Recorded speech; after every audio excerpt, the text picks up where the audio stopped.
Your Honor, may I proceed? Good morning, Officer Foster. Good morning, Counsel. Now, on direct examination, you told us you were involved in this case in 3 ways. Isn't that true? Yes, sir. You were the first responder. Yes, sir. You performed an accident reconstruction. Yes, And you were also on patrol duty. that's correct.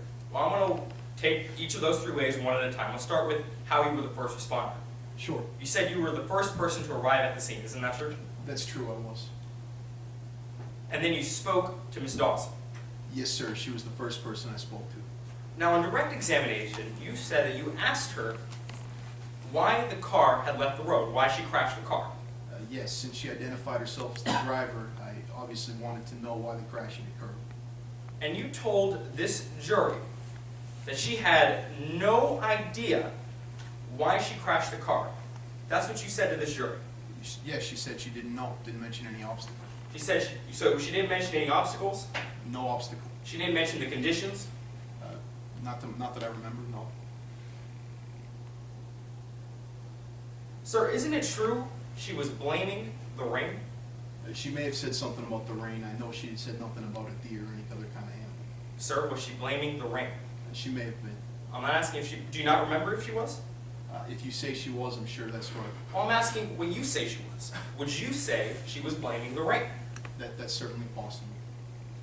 Sir, would you like your memory refreshed by your affidavit? No.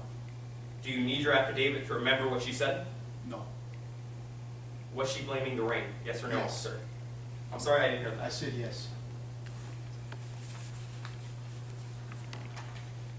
You also talked about an accident reconstruction. Isn't Yes. that true? That's true. You put up this demonstrative so this jury could see. Isn't that true? That's correct. Now, just to be clear, when you were on patrol, you weren't at this area depicted on this map. Isn't that true? No, the area I was a mile back before the crash occurred. So on this demonstrative where it says driver overcorrects, you didn't see that. No, I didn't see that with my own eyes. I used the physical data to reach that conclusion. We'll get to the physical data, but I want to know what you saw with your own eyes. Of course. Driver overcorrects, didn't see that. No, I wasn't present at the scene of the crash. Vehicle strikes utility pole and tree, didn't see that. No, I didn't see the car strike the pole. Now you said you used physics to reconstruct the accident, isn't that true? Yes, sir. You said you had to determine something called a drag factor, isn't that true? That's true. And for that you used a drag sled. That's correct. Sir, on direct examination, you said the drag sled was the gold standard in the field of accident reconstruction. Yes, sir. All police departments in the state of Midlands use the drag sled, and that's what's taught at the police academy. Sir, you're familiar with an article by Winsberg and Strasberg, isn't that true? By Windsor and Strasburg, yes. I used the formulas from that article to reach my conclusions. It's the only treatise in the field of accident reconstruction that is worth using. With respect to the formulas, yes. Although since it was written in the 1960s, they say a lot of things that have since been found to be outdated. Sir, are you saying it's not worth using in certain fields? I'm saying that certain parts of it are completely worth using, and that certain parts of it are outdated and have been proven incorrect. So it's your testimony under oath that there are parts of that article that are incorrect. That's my testimony. There's parts of that article that are outdated. Do you remember making an affidavit? Of course I do. You were told to be truthful and accurate in making that affidavit. And I did so. You knew that affidavit could be used in a court of law. Yes, I've done this before. You were told to include all relevant information in making that affidavit. Yeah, that's true. I was. So anything you found important in this case you included in your affidavit. I included the facts of my investigation in that affidavit.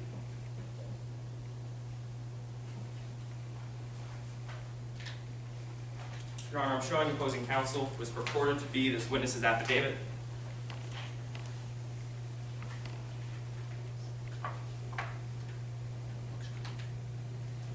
May I approach the witness? Sir, please take a moment to review that affidavit. Make sure it's yours. Sure. That's my signature. It's a fair and accurate copy. Yes, sir. All the pages are there. As far as I know, yes. Now I'd like you to turn to page 6, please. Look up when you're ready. Of course. I'm there. Please look at line 167. Look up when you're there, please. Yep. Please read silently as I read aloud, and then I'm going to ask you some questions about what I just read. Do you understand that? Yep. I agree with Roman. A Roman is an accident reconstruction that you're familiar with, right? Yes, sir. I agree with Roman that the article by Windsor and Strasberg entitled Vehicle Accident Reconstruction is the only treatise worth using in the field. I use the methods and drag sled described in the Windsor and Strasberg primer. My calculations and conclusions regarding the vehicle speed are completely explained by the Windsor and Strasberg primer. I relied on no other source in making them. Now, I read that part correctly. Yes, that's entirely true. Now, sir, nowhere in this 7-page affidavit do you mention that the Windsor and Strasberg primer is inaccurate in any way. No, I wasn't writing an affidavit about the Windsor-Strasberg primer. I was writing about my investigation. There were certain parts that I relied on, and that was the only treatise I relied on. But there are other parts of the Windsor-Strasberg article that I do not rely on, and that I do not agree with. That's what I said in my affidavit, essentially. Sir, you do mention that article in your affidavit, right? I mentioned it in passing, that's true. And nowhere in the passing, in the slightest, do you mention that this article is inaccurate in any way. No, sir, it wasn't relevant to my investigation. I focused on what I did. Your Honor, may I approach the witness? You may.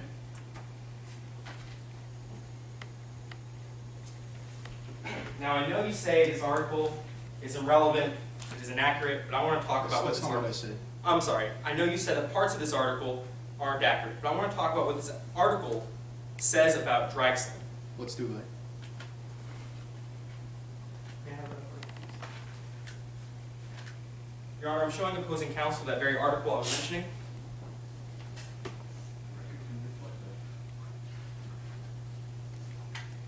May I approach the witness?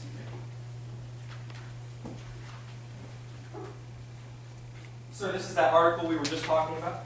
Yes, it is. It's a fair and accurate copy? Yes, sir. This is the same article that you mentioned was the only treatise worth using in the field? Yes, this was the basis of the field back in the 1960s. Some Now- advances have been made. Now, I understand you have some disagreements about this article, but I want to only talk about what this article says about the use of drag sled. Do you understand that? I do understand that. Now, this article says that a drag sled can lead to significant error. Objection, Your Honor. Hearsay. Your Honor, if I may be heard. You may. This is a learned treatise under Rule 803.18. This officer told us that he relied on this treatise in coming to his conclusions. Now, under Rule 803.18, a learned treatise cannot be entered into evidence, but portions of it can be read onto the record. May I be heard, Your Honor? You may. Under Rule 803.18, the rule makes it very clear that the only portions of a learned treatise that may be read onto the record are the portions that an expert has relied upon and agrees with.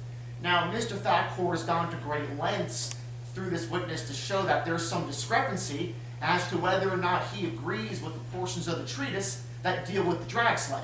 So if the witness disagrees with those portions of the treatise, it can't be read onto the record through him. Your Honor, if I may be heard. Officer Foster testified that he used this treatise in coming to his speed conclusions. He also testified on direct examination that in coming to his speed conclusions, he used a drag sled. Furthermore, even if we don't use 803.18 to admit this document to evidence, it's being offered for impeachment purposes. Now, I wrote something down that Officer Foster said on direct examination. He said that this was the gold standard in the field. If I'm allowed to read portions of this article onto the record, I will impeach the witness and show that he is not telling the truth. Have you heard on those two grounds, Your Honor? If the portions of the document that can be read onto the record are those the officer agrees with, he stated he agrees with the portions of the document that outline the formulas that he used. That's what can be read onto the record. As for impeachment purposes, this isn't the witness's statement. Therefore, he can't be impeached by the words of someone else if he's already stated he disagrees with it. Counsel, I will rule. I'm going to sustain the objection. First of all, the officer filing said it was the gold standard, has never said he accepted the article in its entirety as a learned treatise. Secondly, prosecution counsel is correct. It can only be read into the record that which he acknowledges that he relied on and is correct. If you want to follow up on that line of counsel question, you may do so, counsel. May I approach the witness, Your Honor? You may. Mr. Thakur? Thank you very much.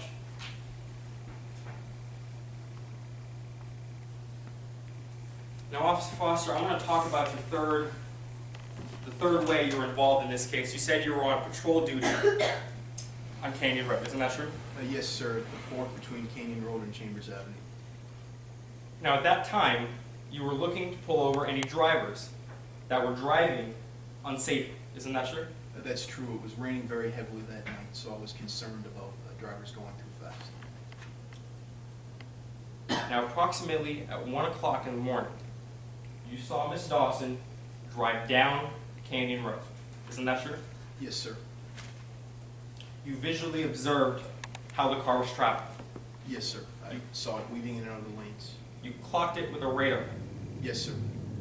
You said it was moving quickly, erratically. That's what you said on direct examination. Yes, that's true.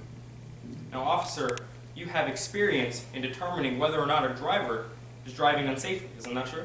Yes, I've been a patrol officer for 11 years. You have experience in enforcing traffic laws. That's true. You have experience in determining, you have experience on the police force. Isn't that true? That's correct. Now, when you saw that car driving down at 1 o'clock in the morning, if you thought that car needed to be pulled over, if you thought that car needed to be taken off the road, you would have done so. Isn't that true? If I thought I had enough information to override a direct order, I would have pulled it off the road. I wanted to get more information and follow the vehicle. Sir, I'm not asking if you had enough information to override a direct order. I'm asking if you thought the car needed to be taken off the road in isolation. Did you think that car needed to be taken off the road in isolation? Certainly with the benefit of hindsight, it absolutely should have been taken off the road. At the time, unfortunately, I made a mistake, and I obeyed the order from the captain instead of doing my duty to protect the citizens of Midlands, and I'm very sorry. I want to break down what you just said. You said in hindsight you thought she needed to be taken off the road. That's what you said, right? Looking back at this, absolutely the car should have been taken off the road, and I made a huge mistake. But at that moment, on September 24, 2010, that's not what you believed. At that moment, unfortunately, I elected to obey the order from my captain and not to follow the vehicle like I had planned. At that moment, on September 24, 2010, when you saw Miss Dawson drive down Canyon Road, you did not think that car needed to be pulled over. That's not true at all. The car was driving fast. It was weaving out of the lanes. Yeah, I thought it really should have been off the road, but I wanted to follow it to get more information. But you didn't follow it. No, and for that I'm very sorry. You didn't radio an officer to follow it either. Isn't that true? No, sir. You didn't pull that car over. No, and I should have done so. Thank you very much. Your Honor, I have no further questions. Thank you. Yes, Your Honor.